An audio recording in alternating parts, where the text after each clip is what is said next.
বাবা তোমার দরবারে সব পাগলের খেলা। নাসির মিয়া বড় ভালো ক্রিকেটার, ভালো পিটায়, ভালো বল করে, ক্রিকেটের খেলার জায়গায় মাঠে রাখো। আমরা তোমাকে মানতে চাই খেলোয়াড়ের জায়গায়, কিন্তু উল্টা পাল্টা কাম করবা, বাংলার জনগণ তোমাকে বয়কট করতে দেরি করবে না।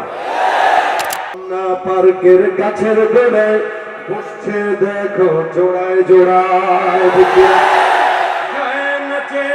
মানুষ না পশু ওদের আচরণ চলাফেরায়, রমনা পার্কের গাছের গোড়ায় বসছে দেখো জোড়ায় জোড়ায়। আপনারা শ্রমিক মানুষ, আপনারা ত্যাগ তিতিক্ষা করে বড় হয়েছেন এবং আন্দোলন সংগ্রাম করে বড় হয়েছেন। আমরা চাই এদেশের প্রত্যেকটা শ্রমিক তাদের ন্যায্য অধিকার পায়। এই শ্রমিকদেরকে ছাড়া বাংলাদেশ অচল হয়ে যাবে। এজন্য শ্রমিকরা আমাদের সব ক্ষেত্রে প্রয়োজন। এদেরকে ছোট করে দেখার মতো কোনো সুযোগ নাই। হাদিস শরীফে আপনাদের ব্যাপারে রাসূল বলেছেন, শ্রমিকের মাথার ঘাম শুকানোর আগেই তাদেরকে পারিশ্রমিক দিয়ে দেওয়া, এটা রাসূলের আদেশ। ঠিক কিনা বলেন?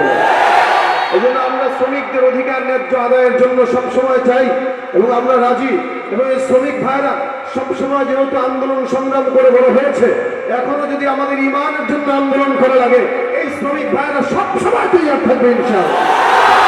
আল্লাহ পাক আমাদের কবুল করুন, জোরে বলেন আমিন।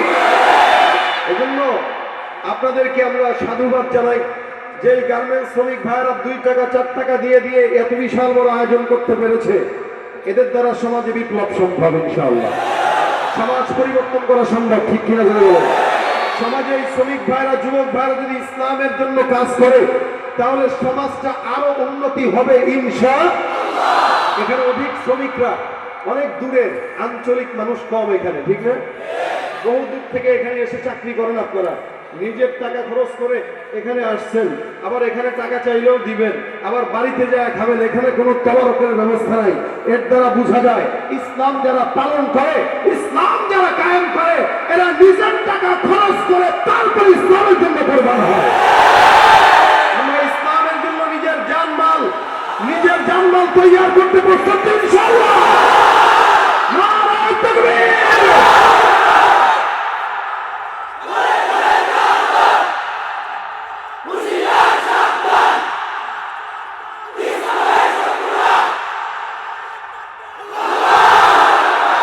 আপনারা দোয়া করবেন যারা মাহফিল পরিচালনা করেছে এবং যারা সহযোগিতা করেছে।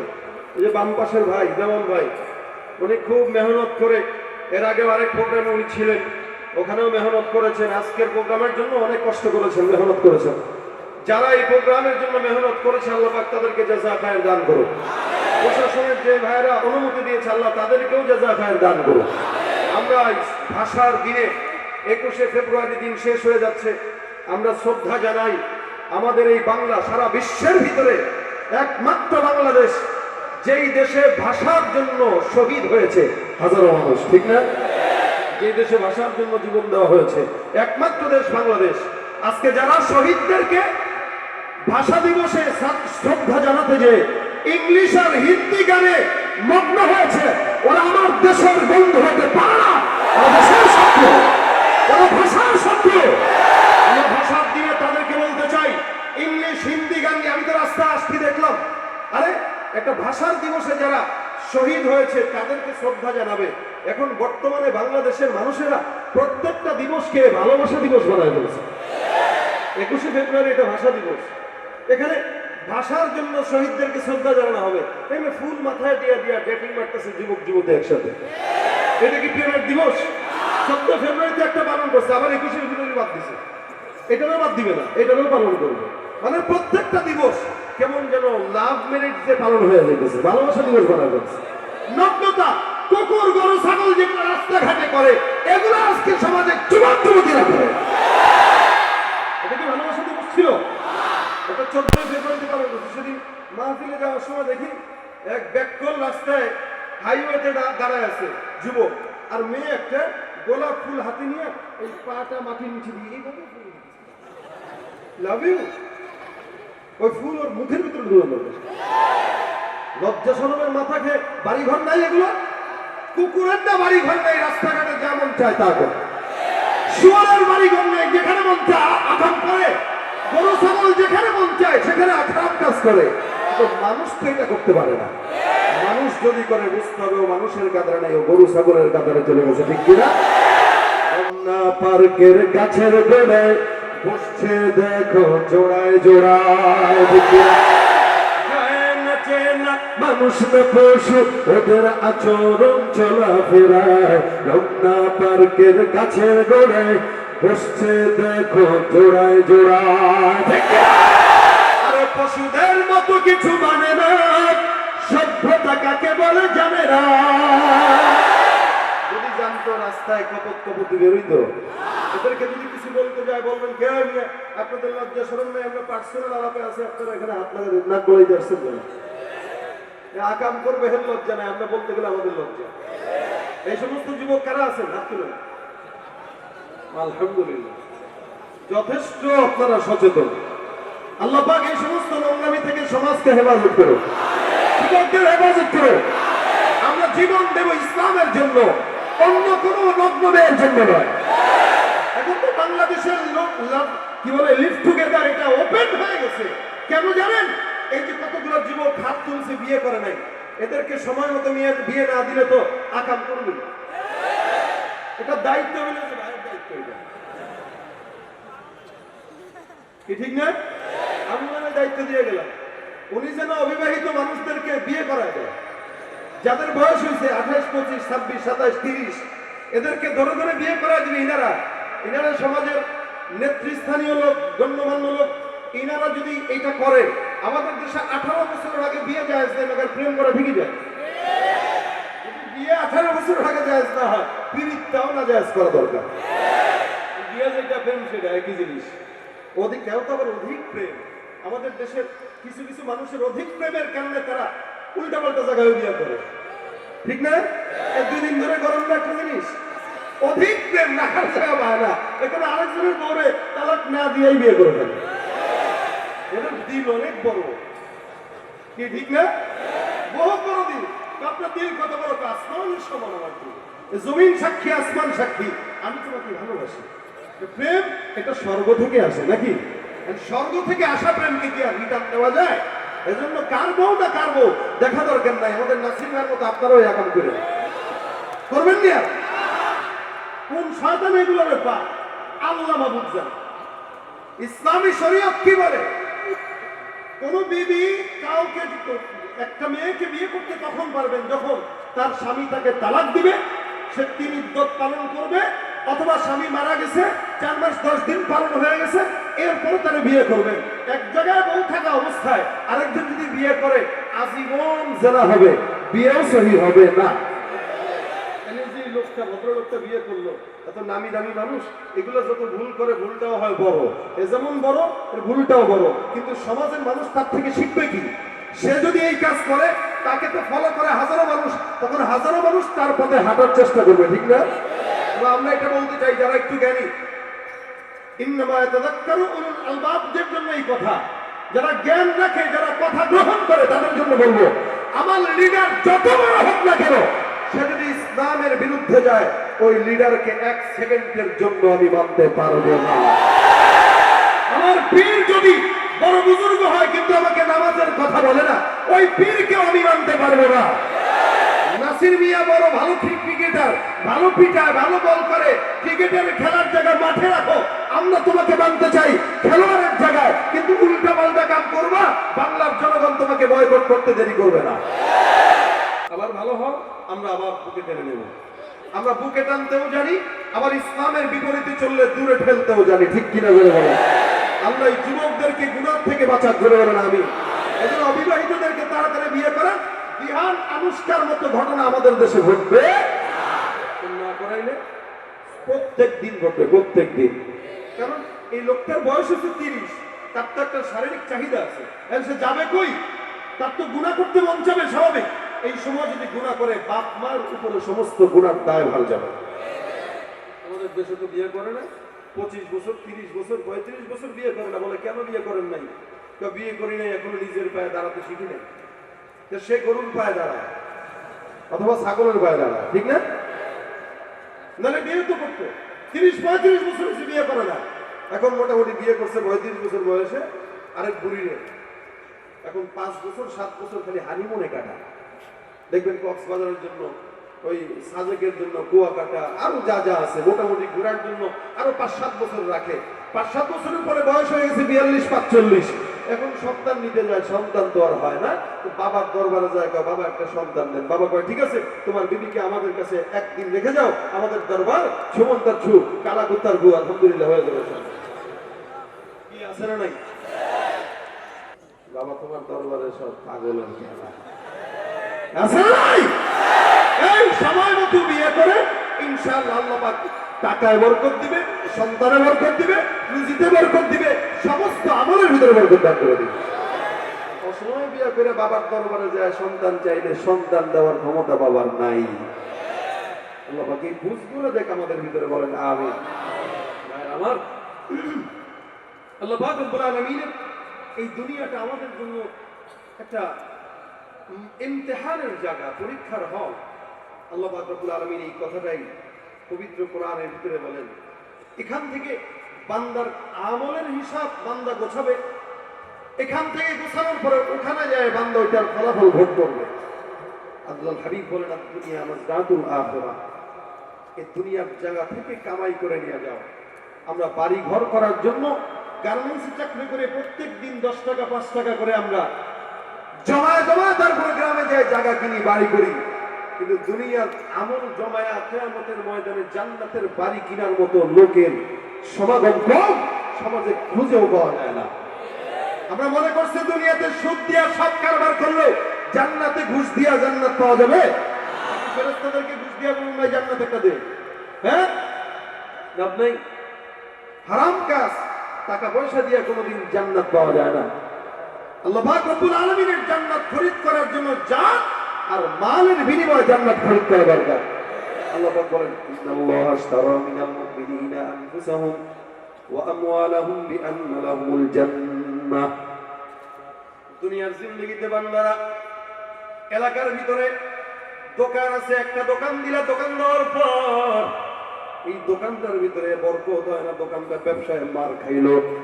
এখন বান্দা আরেকটা দোকান দেয়, আরেকটা দোকান দেয়, আরেকটা দোকান দেয়, যতবার দেয় ততবার লস, যতবার দেয় ততবার লস। বান্দার লাভ হয় না, বান্দা কেবল এই জায়গায় টাকা ইনভেস্ট করে। কিন্তু বান্দাটা যখন 2-4 বার দেওয়ার পর হাত ছেড়ে দিয়ে রাখার কোনো ভুল নাই। আল্লাহ পাক বলেন 2-4 বার কেন, 14 বার দিবা, 14 বার লস খাওয়ার সম্ভাবনাও থাকতে পারে। কারণ দুনিয়ার ইনভেস্টটা এটা ধোকা ধোকা ধোকা। হয়তো তোমার কপালে ভালো থাকবে, নয়তো তোমার কপালে খারাপ থাকবে। মাগার আমি আল্লাহর জন্য যদি বান্দা ইনভেস্ট করে দাও, তোমার জান আর মালকে ইনভেস্ট করবা এটা ব্যবসার জন্য, আমি আল্লাহ তোমাকে সফলতার জন্য ফলাফল হিসেবে আমি আল্লাহর জান্নাতটা লিখে দিব।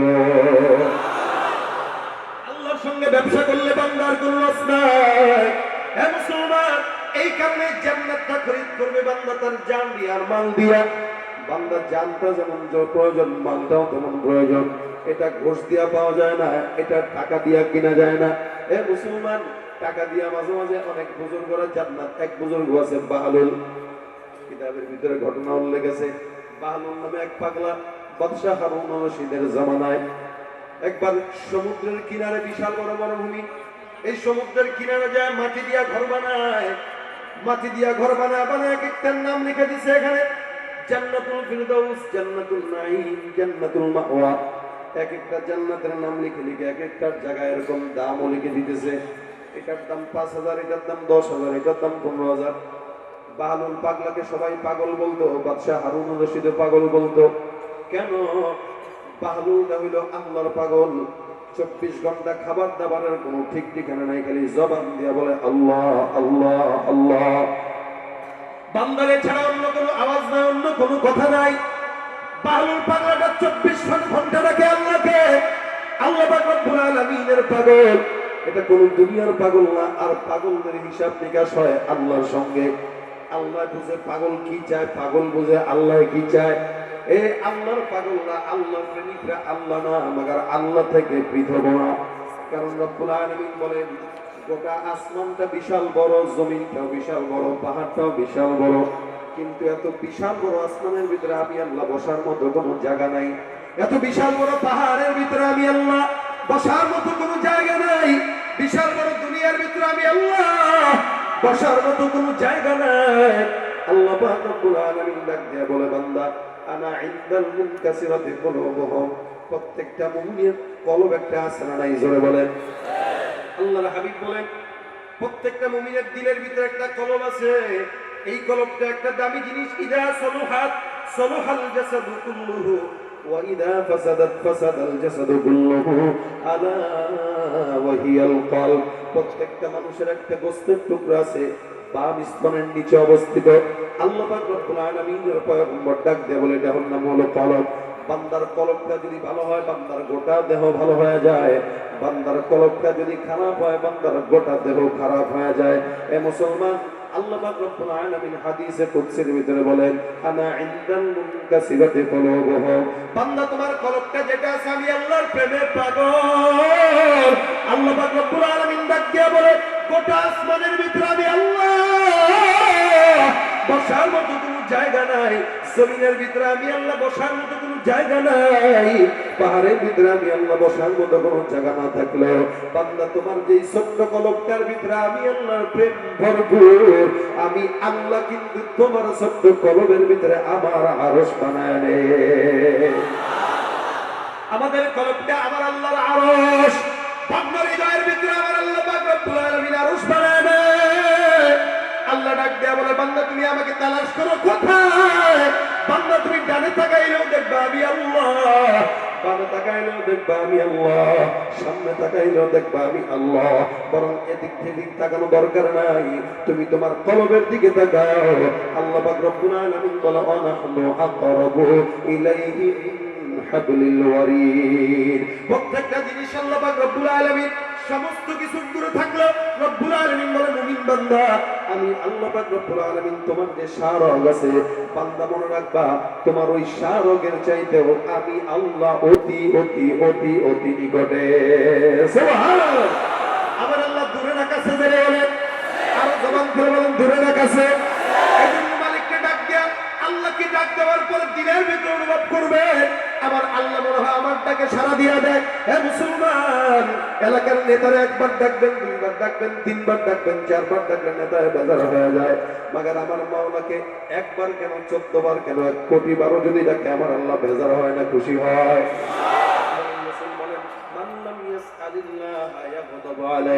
দুনিয়ার জিন্দেগিতে কোন মুমিন বান্দা যদি মাওলাকে না ডাকে, আমার আল্লাহ ওই বান্দার উপরে রাগান্বিত হয়। এই কারণে ডাকবো নেতারে না মাওলারে? জোরে বলেন কারে? আমার আল্লাহ কি বন্ধু না শত্রু? সবচেয়ে কাছের বন্ধুকে। শিশুকালে মায়ের দুধে বাঁচাও খোদা প্রাণ, মায়ের স্নেহে বেড়ে উঠি তোমার অবদান। বন্ধু হয়ে ভালোবাসা, বন্ধু হয়ে ভালোবাসা ছড়াও জগৎময়। তোমার মতো প্রিয় বন্ধু যার হৃদয়ে রয়, তার কি আর থাকতে পারে, তার কি আর থাকতে পারে দুঃখ চিন্তা ভয়। তোমার মতো প্রিয় বন্ধু যার হৃদয়ে রয়। জবান করে বলেন কে? এদিক দিয়ে বাহলুল পাগলা, আল্লাহর পাগল, সমুদ্রের কিনারে বসে বসে বারবার এক একটা বাড়ি বানার ডাক দেয়া বলে, এই জান্নাত লাগবে কার, জান্নাত লাগবে কার, জান্নাত লাগবে কার। খলিফা হারুনুর রশিদ, বাদশা হারুনুর রশিদ রাহমাতুল্লাহ আলাইহি বিবিকে নিয়ে সমুদ্রের কিনারে ঘুরতে ঘুরতে এক জায়গায় কোথাও যাবে। এমন সময় বাহলুল পাগলার দিকে নজরটা চলে গেল। তাকায় দেখে বাহলুল পাগলা এটা সেটা বানায়, মাটির ঘর বানায় বিক্রি করবে বলে এটা জান্নাত। বিবির মাথার ভিতরে টনক নড়ে গেছে যে আমার কাছে তো টাকা পয়সার অভাব নাই, দেখি বাহলুল পাগলা কি বেচে। যে পাগলার সামনে ডাক দেয়া বলে, পাগলা এটা কি? বলে এটা হলো জান্নাতুল ফেরদাউস। কেন এগুলা বানাইছো? বলে বিক্রি করবো, লাগবে নাকি? তুমি আবার কেমনে জান্নাত বিক্রি করো? বাদশাহ হারুন রশিদ রহমতুল্লাহ ডাক দিয়ে বলে, একটা পাগল, এটা আসলেই পাগল। বেটা পাগলামে একটু সীমা থাকে, জান্নাতের গ্যারান্টি তো কোনো মুমিন বান্দা কখনো নিতে পারে না। কিন্তু বাদশার বিবির মাথার ভিতরে একটা কথা আসছে, বলে কি, এটা যদিও পাগল, কিন্তু পাগল হইলেও পাগলের কথায় মাঝে মাঝে দাম দেওয়া লাগে। আপনার চোখে ওলামা একরাম পাগল, জিকিরওয়ালা পাগল, ইমানদার পাগল, সুন্নতওয়ালা পাগল, মাগার আমার আল্লাহর চোখে ওই পাগলের মতো দামি আর দুনিয়াতে কেউ না। এই জন্য যারা আল্লাহর নবীকে পাগল বলছে, আমাদেরকে পাগল বলে, তা পাগল হইল তারা। যারা আমাদেরকে পাগল বলে, আমরা পাগল না, তাদের 14 গোষ্ঠী পাগল। আল্লাহ পাক বলে, ফাসাতুবসিরু ওয়া ইউবসিরুনা বিআইয়িকুমুল মাফতুন। যারা দাড়িওয়ালাদেরকে বলে খারাপ, আমাদেরকে বলে জঙ্গি, আমাদেরকে বলে সন্ত্রাস, আমাদেরকে বলে পাগল। এ মুসলমান, আমরা কিন্তু ওই আমেরিকার ভিতরে, ওই মালয়েশিয়ার ভিতরে সেকেন্ড হোম বানাই না। কারণ আমরা দেশের বদনাম করি না, আমরা রাষ্ট্রদ্রোহী কথা বলি না, আমরা সরকার বিরোধী আলাপও মারি না। যারা আমার দেশের শত্রু, তারা দেশের ক্ষতি করার পর কেমনে পালাবে, ওই পালানোর জায়গা ঠিক রাখার জন্য মালয়েশিয়া, আমেরিকা জায়গা সেকেন্ড বাড়ি বানায়, ঠিক কিনা? এদেশে আমরা ভেসে আসি নাই। আমাদেরকে যারা সন্ত্রাসী তকমা লাগায়, খুব খেয়াল করে শুনবেন, সন্ত্রাসী আমরা না, তাদের সন্ত্রাসী কর্মকাণ্ড ঢাকার জন্য তারা ওলামা একরামদেরকে সন্ত্রাস বলে বেড়ায়।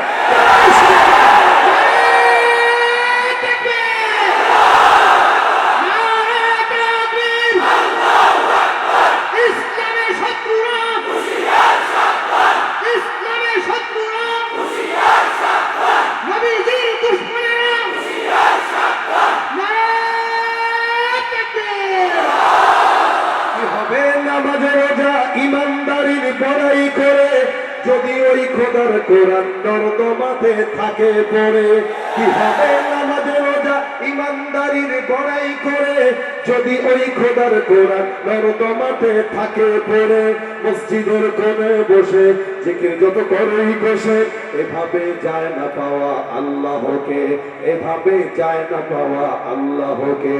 কি হবে বেঁচে থেকে অযথা বিদ্যা শিখে যদি না গড়তে পারি শোষণবিহীন সমাজটাকে? কি হবে লেখালেখি কলমবাজির এই মহড়া, সমাজের আসল চিত্র যদি না যায় তুলে ধরা? কি হবে লেখালেখি কলমবাজির এই মহড়া, সমাজের আসল চিত্র যদি না যায় তুলে ধরা? যদি ওই ঘুষের বলে কলমটাও উল্টো চলে, যদি ওই ঘুষের বলে কলমটা উল্টো চলে, তবে কি যাবে রোখা দুর্নীতিকে?